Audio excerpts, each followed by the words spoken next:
welcome to today's show. I'm Jacqueline Stockwell, CEO and founder at Leadership Through Data. I inspire and motivate information leaders across the world. Hello and welcome to today's show. I'm here with Pieter Lokker. He's a powerhouse in the world of business and information management. Pieter specialises in one of the toughest challenges in modern workplace, so Microsoft 365 adoption and information management. He is the ultimate bridge between complex IT language and real-world business needs. His goal is to show us how to transform technical tools into organisational success by leading with innovation and a people-first mindset. So welcome to the show today. I'm super excited. So let's just start cracking on. So when people talk about managing their company's information management, what is the most common wrong idea that they have? Well, I think there's. Thanks for inviting me, by the way, Jacqueline. I think Absolutely. the wrong ideas they have is that they want to keep everything. So they're hoarding their information, they're hoarding their data, and it just means that you lose context, you lose ownership, you lose governance around those items. And we identified that some years ago in the company I work for, and we tried to solve that, which just takes time.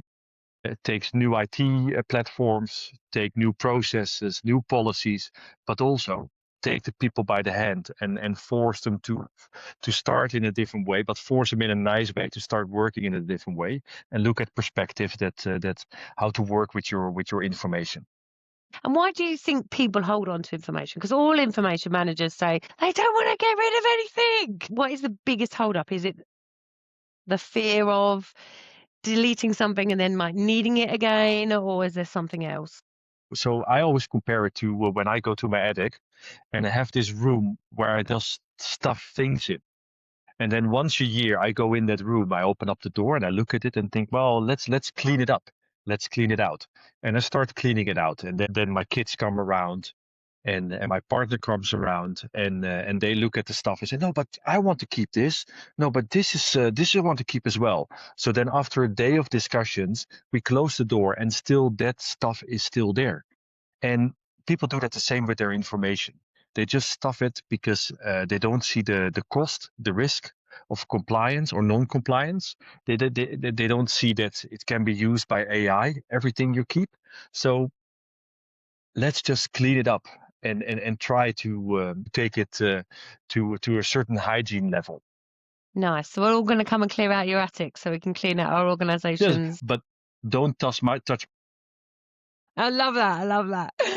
So let's talk about Microsoft 365 adoption. You've done a lot of work around that area with the organisation that you work with. And I know you've spoken on the international stage about some of the things you've been doing. So why do so many projects using tools like Microsoft 365 fail to be used properly? Well, the short answer again is because they don't work for the end user. And that's a bit unfair because they just need to start using them, but you need to help them in using that. So in my company, there was a huge change process for, I wouldn't say 80,000 people, but say for 10, 20,000 knowledge workers.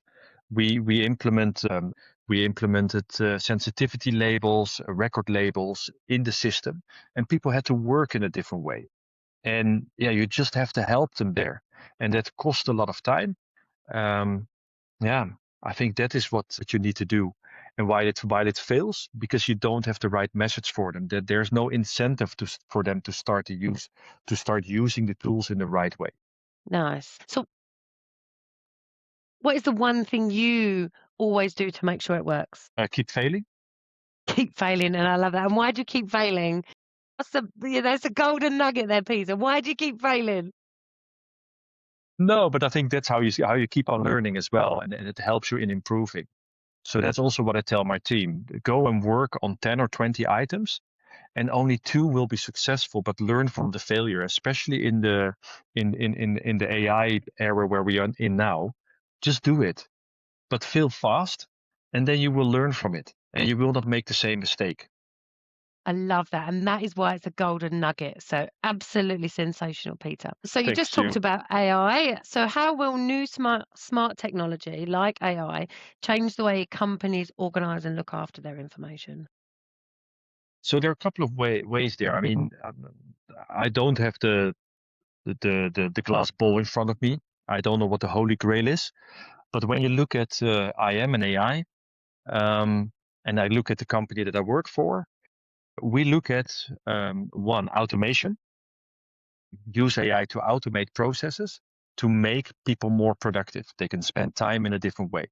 You can look then at auto tagging, or making sure that automatically you find the personal private information in your stack of content. I think also it will help you with reducing the storage, or doing storage optimization, making sure that you only keep what you want to keep. And what else? Yeah, there's so many things. I mean, you can look at AI bots that help you in finding the right policies and rules within your environment. That's also where we're looking at. So there are many examples I can give, but let me stop here and see if you want to go to a specific angle here. I think it's really great, kind of what you've said there, and I think it's a real challenge now, isn't it? Because if you, as you said right at the start, if you're not deleting, AI takes on that information, and then all the technologies that are coming out change the way. So what you see in my company is that we do label records, which is really good, but people are over labeling, and it just means that we keep too much of stuff that we don't want to keep. And I will tell you a little bit of a secret, which I might not be able, I don't mention the company I work for, but there was one of the projects that we were looking into auto tagging. There was a pizza menu of a local pizza place that was tagged for 99 years. Well, I'm quite sure it's not a record. And I'm quite sure that in 3 years' time, either that company is bankrupt or they change their menu.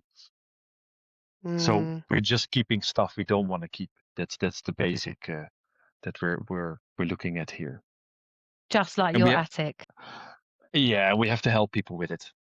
We do have to help people with it. So you work across quite a wide audience, and you act as the link between the business people and IT. Can you give us a quick example of a time when you translated a business need into tech talk and saved a project? I think that's a very difficult question, but I'm just going to give you a random example of what I'm thinking of. Love that. I was working for a research and development department. So people that were doing deep innovation in technology, but not IT technology, but what can I say, manufacturing innovations. So they invited me because I had to their team meeting, and I had to talk about information management and the fact that we were going to throw away their valuable data after 3 years if they don't record it as a record. So I walked in a little bit early to that team meeting, and there were like 40 or 60 people in that meeting. And they were talking about all kinds of technical stuff. And I was just thinking, what are these guys are talking about? It was a huge discussion, a lot of energy. And I was just thinking, what are they talking about? What is this manufacturing term, whatever? And then after 15 minutes or so, it was my turn. And I plugged in my laptop and I put on my presentation, and I started to talk about information management and how we had to record our records in the right way, making sure that we manage our digital assets in the right way. And I saw their faces, just half of them turned white because I was going to delete all their valuable stuff. And the other ones were just looking like, what is this guy talking about? They didn't understand what I was talking about. So I really had to make the switch in what terminology I use. Is it IT or is it technology? Does the end user understand me? And also I was trying to identify people that were nodding their head. So I wanted the supporters as well to speak up. That's what you have to do to make that change. I hope it gives you a little bit of an answer to your question. Yeah, and I think it's really important because when we look at information management right now, we talk about EDRMS implementation, right? We know that. But end users don't know that. All they want to know is that you can find documents 60% or 80% quicker as an end user, right? But also when you're selling it to senior management, they don't know our big fancy words, right?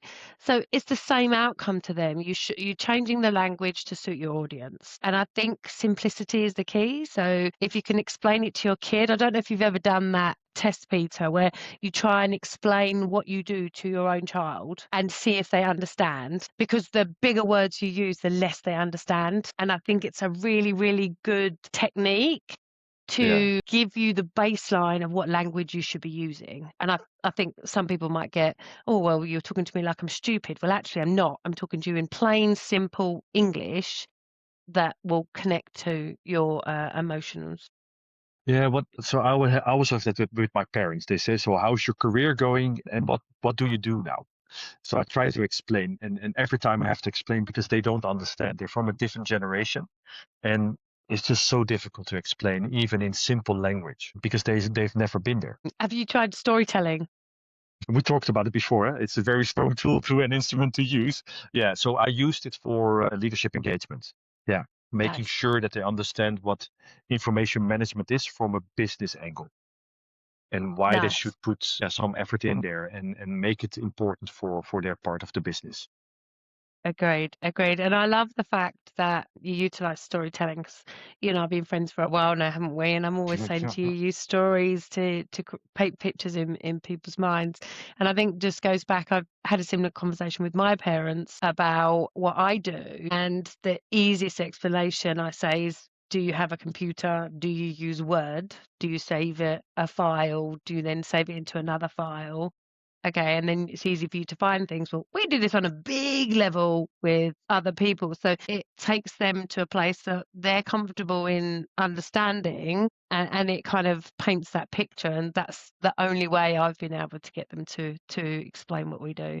That's a really good one because my parents have 120,000 pictures from when I was a baby till now, right? Last Christmas. Yeah.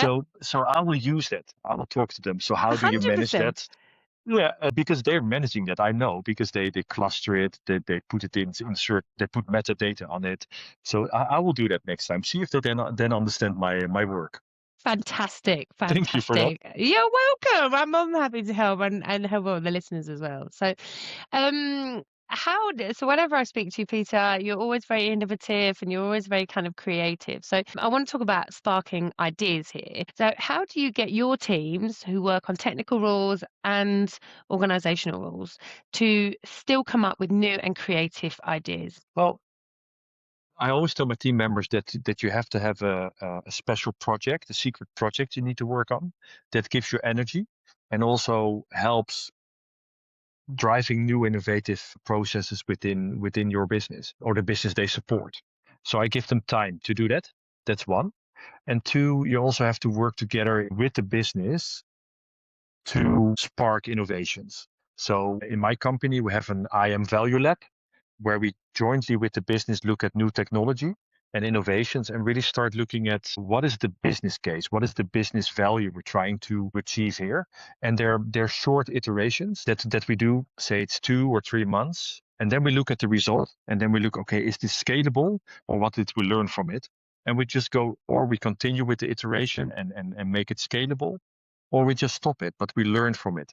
And I also make the business partly responsible. So we're jointly responsible for it, not only for the budget, but also the way of how we're delivering it. So we just own it together. And that really helps it when you want to scale it up in the organization or start selling it to other parts of the business. I love that word, selling it to other parts of the business. That might be fair. Later on, I'll pick you up on that one. One of the things I wanted to ask, just as you said you ask your teams to have a special project. Now, do you find that some staff members find it easier to have an innovative mindset? Yeah, there is a difference, and it's just different person to person. And you just have to give them time. So some will just start sparking 10, 20 ideas on the spot, and others just will be quiet. But I know that they will come back to me with 3 good ideas that they want to work on. So you just have to give them time. Everybody is different. Everybody is different. Absolutely. That's what I was hoping you would say. So when you're talking about these new innovations and you said that they go to the one of the areas and then you take on that idea. So when you're introducing a big change, so if you decide that an idea is good and you introduce a big change, some people push back. So what is your best way to convince people who are strongly against the change? I just leave them alone. They're just not willing. So you have to work with the willing people to get everybody behind you. That's the simplest answer to give, but that's not really fair. Because what you need to do is, again, you have to have the right story in place. So the storytelling is very important, but you also have to have the right governance in place. And in the company I work for, we have a very strong top-down governance where senior leadership empowers us to roll out the policies and tools to protect our license to operate. But we also listen to the end user. So it's also bottom-up approach that we have. So you also have to listen to the end user. So as an example, 2 years ago, we did a user experience survey with 4,000 people where we reached out to them via a survey, asking them all kinds of stuff on how they work with their information, what went well, what went wrong, and what would they like to improve. And the second step was that we were clustering that with ideas, and we'd work in 10 or 12 small groups to see, okay, what can we change here? And that you do with the willing people, but also with the people that are reluctant to come with to go with the change.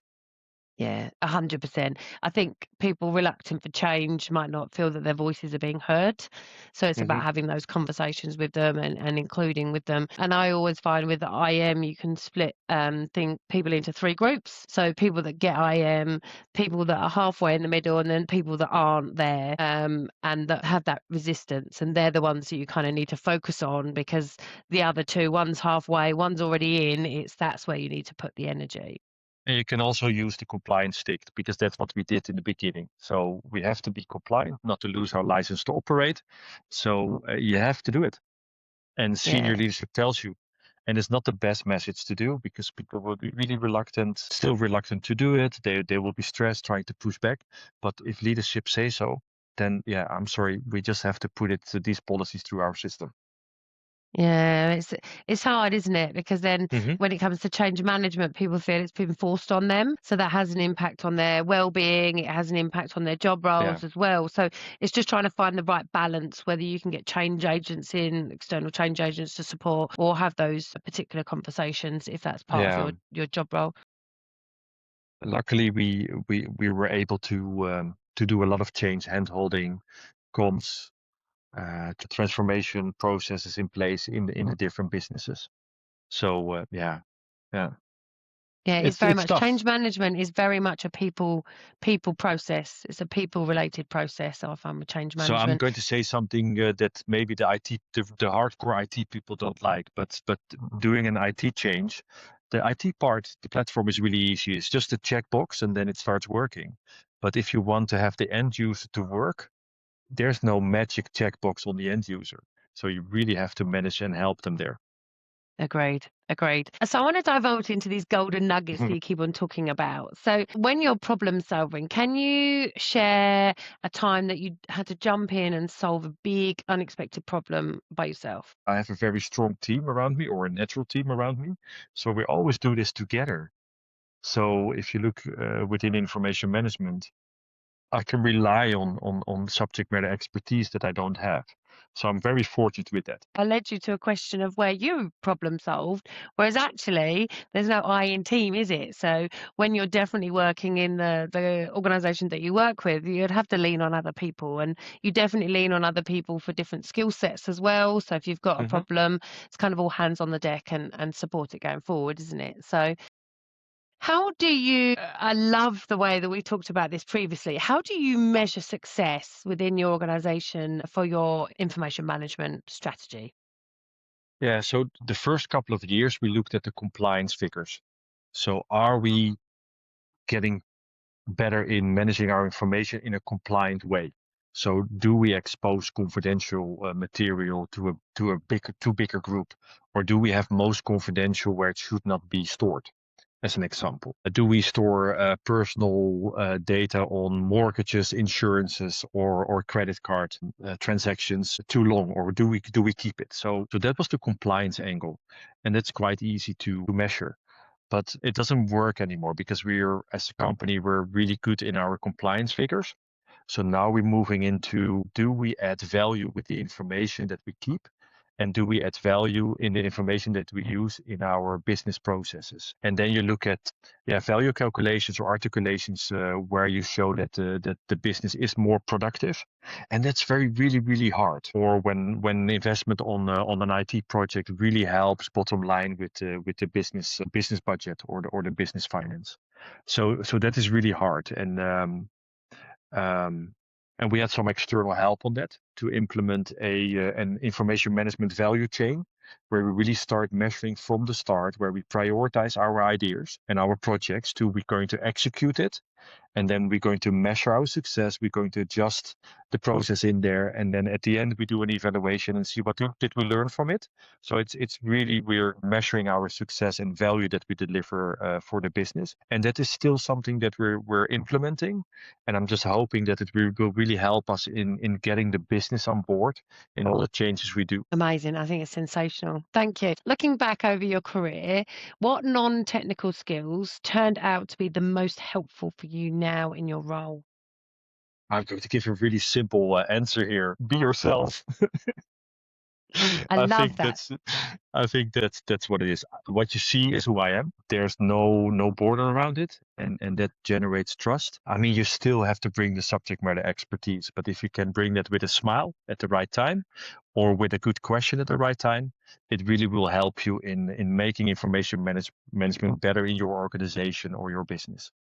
Agreed. And a good attitude as well, because sometimes it's really hard for us and you can feel the pressures, can't you, where you keep people saying no and you get knocked back, and that can have an adverse effect on your mental health and well-being. So always smile when you present something. It can say something different, but 100%, like 1,000%, be authentic, be yourself, bring yourself to there. Don't copy anybody else, just be you.